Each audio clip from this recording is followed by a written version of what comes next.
that list and then move on to protection from adab al-qabr.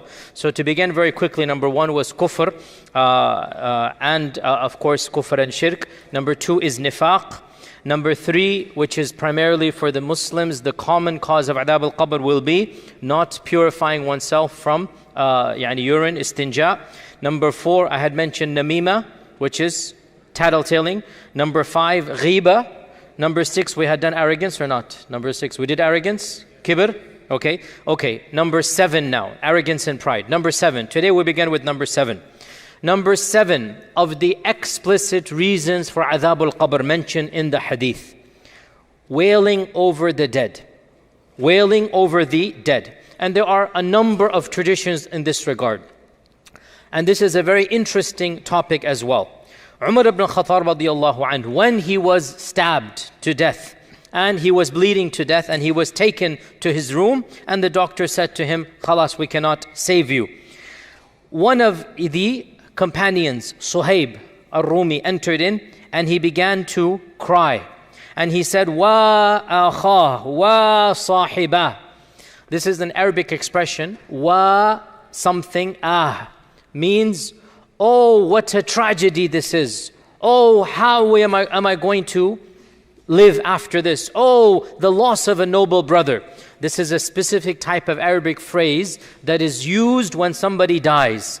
Wa something wa akha, wa aba, wa something. So it's a type of wailing that is done for the dead.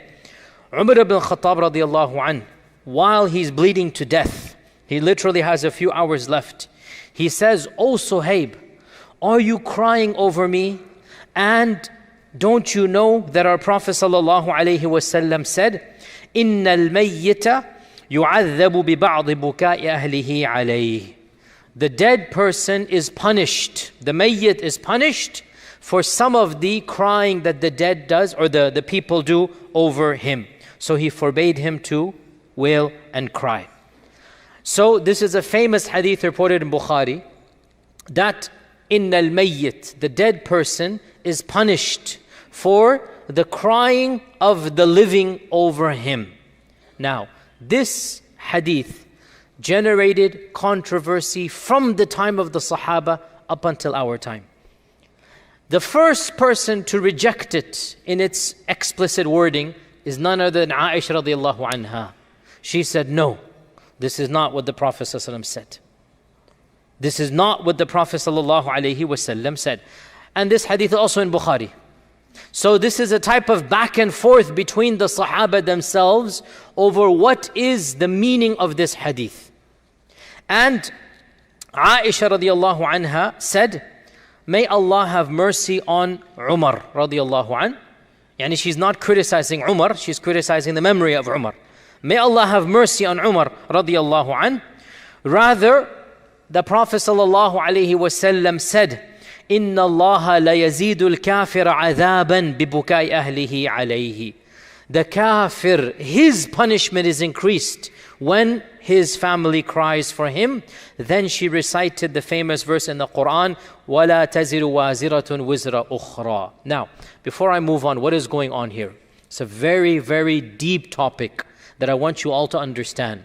It is a topic that raises a lot of questions. Unfortunately, in today's lecture, I will not answer all of them, but you should start thinking along these lines.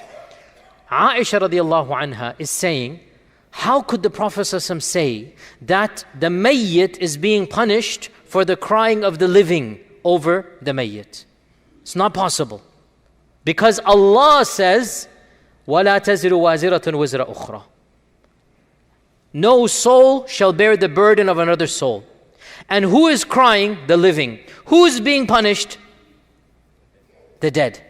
Aisha radiallahu anha is saying, how is that possible? Now this is very deep. I hope you guys are following. She is saying, this is not possible because it contradicts the Quran. And this is the beginning of what is called, later scholars called it, matan criticism. Criticism of this matan. The matan is the statement of the hadith, the isnad is the chain of narrators of the hadith. Most of the science of hadith is dedicated to analyzing the chain. But there is a sub-branch which is highly contentious. It's something that a lot of people talk about, and it's a topic within the science of hadith. How and when do you criticize the content of the hadith? What if something doesn't make sense about the wording of the hadith? And you understand why this is problematic. Because where does this end? What if you don't like something the hadith is and he likes it? What if he doesn't like it and she likes it? Where does this end? And that's a very good topic, needs to be discussed. But for now, I simply want to lay the parameters. The concept of criticizing the matan is nothing new. It's not something that goes back to only the modernists and the aqlaniyun and the progressives, which we become very critical for, and we should be critical. There is a Sunni methodology of criticizing the matan itself. And when you criticize the matan, the goal is not to a'udhu billah, criticize the Prophet is to criticize the memory of one of the narrators. Somebody messed up. That's the point here. That the Prophet could not have said this. And the narrator is making a mistake when he is ascribing this wording to the Prophet. So matan criticism, a lot of people get highly, understandably, concerned. Matan criticism is not rejecting hadith because they don't make sense to you. No. Matan criticism is criticizing the memory of some narrator that somebody messed up. He mentioned something he shouldn't have said because there are other facts that contradict this wording of the hadith. So Umar ibn al-Khattab radiallahu anh is saying, إِنَّ الْمَيِّةَ لَيُعَذَّبُ بِبُكَاءِ أَهْلِهِ عَلَيْهِ. This is exactly what Umar said, radiallahu anh. The mayyit is punished for the crying of the living family over him. And Aisha, when she hears this, radiallahu anha, she says, may Allah have mercy on Umar. I'm not accusing Umar. May Allah have mercy on, rahimallahu Umar.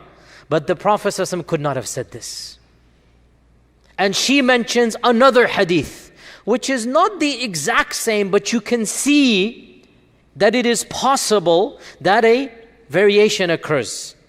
And that hadith is the kafir who's being punished anyway, he's going to be punished for his kufr, he is also punished by hearing the crying of his family over his death. You see, it changes the whole meaning altogether, right? Now, this has generated controversy from the time of the Sahaba up until later scholars as well. And as I said, it is a very interesting topic. But I just want to put into your heads this notion that don't be surprised when I or anybody else comes and says, look, this matan, this wording does not make sense. Not because it goes against my aql, your aql, but because there are other issues that don't match up with this. And then you quote something that is more powerful than this one wording. Because you see, the wordings are fallible. The wordings are narrated by meaning. The narrators are narrating by meaning, not by exact. They are just giving the gist. And sometimes when you give the gist of what you heard, you might bring a word that the speaker didn't say. So this is what matan criticism is. Now, to make a long story short, and this is a very long story, our scholars tried to decipher what is going on here. Are these two separate hadith? Did Umar radiallahu anh narrate by wording and Aisha has the actual meaning? Or did Aisha, what is going on here? And some have said that actually this is something that the mayyit will be punished for if he made it a habit that in his family there will be wailing over the dead. And he didn't stop that. So when he dies, then he will be punished that why didn't you stop your own family from doing this sin? This is one interpretation, and it is an interpretation, okay? Now, by the way, you all know what wailing over the dead, it is haram, you know this, right? What is wailing? Wailing is not the same as crying. Everybody should know. Our Prophet ﷺ cried multiple times because of death. He cried when he visited his mother's grave, Amina, and his beard became wet. And he cried when his son Ibrahim was about to pass away. And there were tears when Umaymah, his granddaughter as well. So there were multiple narrations of tears in the eyes of the Prophet ﷺ for the issue of sickness or the issue of death. And there's nothing wrong with that. And our Prophet ﷺ, when Ibrahim was on his last and he was gasping like this, he was gasping, the narration goes, he's about to pass away. The Prophet ﷺ is sobbing. Why would he not sob? It is his son. And they were surprised. They said, Atabki ya Rasulullah, do you cry ya Rasulullah? Meaning we thought it is haram. And he said that crying is a rahmah that Allah places in the hearts of His servants. This is an authentic hadith. In Bukhari has a wording, and Musnad Imam Ahmad has a longer wording. That crying is a rahmah that Allah places in the hearts of His servants. And this is, by the way, a very important tangent, oh brothers especially. It is not a lack of manliness if you cry. A'udhu billah. Some people think if I cry, then I'm somehow showing that I'm not a rajul, a man. The Prophet ﷺ is crying. And to be cold-hearted, that you don't ever break down crying, this is not a sign of rahmah. It is a sign of rahmah that you have a tender heart, that occasionally, that for reason that is understandable, even a man will break down crying. Not a problem. It is something that is human nature, and it is a sign of rahmah to do so. So our Prophet ﷺ is telling us it is a sign of rahmah, not a problem to cry when there is a crisis taking place. So crying is definitely not forbidden. Now, here is the point though, and I have to be honest here. Clearly, Umar ibn al-Khattab radiallahu anh, his understanding was not the same as Aisha radiallahu anha. He felt that anybody crying is going to be a cause of punishment for the one that is mayyit. Because Suhaib radiallahu anh did not use an expression that is haram. He simply said, oh, woe to our companion, I feel sorry for our companion.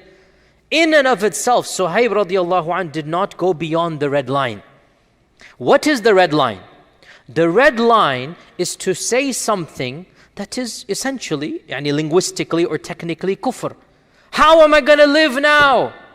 Who will take care of me? How will we survive? This is wailing that is haram. You understand? All of us, the aqidah is contradicted when you say this. You understand this? If somebody says, who will take care of me? A'udhu billah. The one who took care of you when this person was alive will take care of you when this person is dead. The one who allowed you to live when the person was alive will allow you to live after the person. So this phrase, how will I live after you? That is haram. But to say, oh, I am hurt. Life is going to be difficult. This is all halal. That's not crossing the red line. I am sad. The Prophet ﷺ himself is saying, he is crying and he is saying, وَإِنَّ عَلَى فِرَاقِكَ يَا إِبْرَاهِيمُ وَلَمَحْزُنُونَ. We are very sad, O Ibrahim, that you're leaving us. It's nothing haram to say that I am sad. Life is going to be difficult. Okay, life is going to be difficult. Yes, that's not haram to say anything like this. So what Suhaib radiallahu anh said is not the technical definition of wailing. Yet Umar said, don't do that. So this clearly shows that Umar radiallahu anh and Aisha radiallahu anh had their understandings were different. Some later scholars, they try to bring tawfiq, and that's good for them, but technically speaking, I think it is obvious that their two understandings were different. Another interpretation, and this is a good one, that when the Prophet ﷺ is saying, the mayyit yu'adhab, he is not talking about the technical adhab al-qabr that we are talking about. He is talking about distress, which is a type of adhab. In other words, the mayyit will not be consoled by the crying of his living ones. When they cry, when they wail, the mayyit is not going to like this. The mayyit is not finding comfort in the crying of his family. So this is one interpretation, and this is a good interpretation, that the one who goes on to the next world does not benefit from the wailing of the living. And it is possible that they might know of that wailing and it will cause them distress, but not adhab in the sense of adhab like punishment. Because our Prophet ﷺ said in an authentic hadith, إِنَّ السَّفَرْ لَقِطَعْتُ مِنَ الْعَذَابِ, that traveling is a type of adhab. Traveling is a type of adhab. Now the adhab of traveling is not like the adhab of Jahannam. It's not like the adhab of the qabr, right? Even though some of you in economy all the way to Karachi feel that way with the kids around you and the quality of the food. But come on, subhanAllah, it's not actual Jahannam. Don't make fun of Jahannam by comparing something like this. But what did our Prophet ﷺ call it? Safar, travel, is a type of adhab. And is it not a type of adhab? Is it not a type of adhab? He called it adhab. But it is not adhab like adhab of qabr or adhab of Jahannam. So, the mayyit is distressed by the crying of his family. This is an interpretation. And it is a valid interpretation. And it appears that a number of Sahaba understood this interpretation. That it's not adhabul qabr, the way we're talking about in our series here. It's adhab meaning distress. So when the dead one goes on, when he goes on, realize that whatever you say will not comfort him. Say good things, not bad things. Say positive things and not things that might cause distress. And this is shown in another narration that Abu Musa al-Ash'ari radiallahu anh, when he was on his deathbed and he's going in and out through the sakaratul maut, that one of the ladies of the household, she began crying out, wa jabala, wa sayyida, that, oh my rock, jabala, you are my rock. Yani some daughter or some wife is saying to Abu Musa al-Ash'ari, you are our rock. Now technically, it's okay to say this. Yani you are giving us comfort and support. Yani nothing wrong with that. Wa sayyida, you are my sayyid. And if she was a slave girl, for example, this would be even technically correct that Abu Musa al-Ash'ari is her sayyid. Then when Abu Musa al-Ash'ari came to, when he came back, he said that every time that I came, that every time you said this, an angel said to me, are you like this? Are you like that? So when he passed away, none of the family cried over him. So what does this, and this hadith is in Tirmidhi.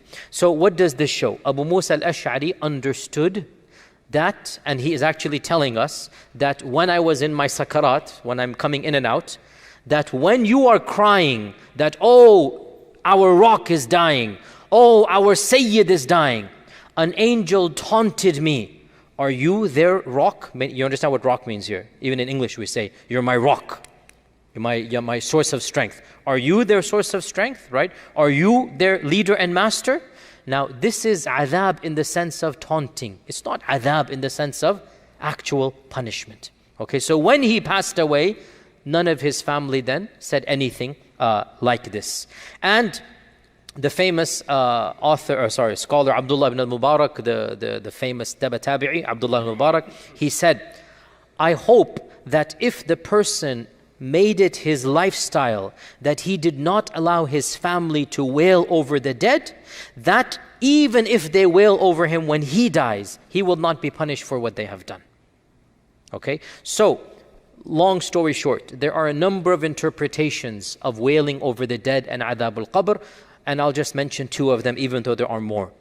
The first interpretation is that this is actual adhab al-qabr, and that if the person consistently allowed the wailing over the dead, it was a part of their lifestyle and he didn't stop them. So when he dies, he will actually be punished in a genuine adhab al-qabr because he allowed his family to do a major sin and he is responsible for stopping that major sin. That's one interpretation.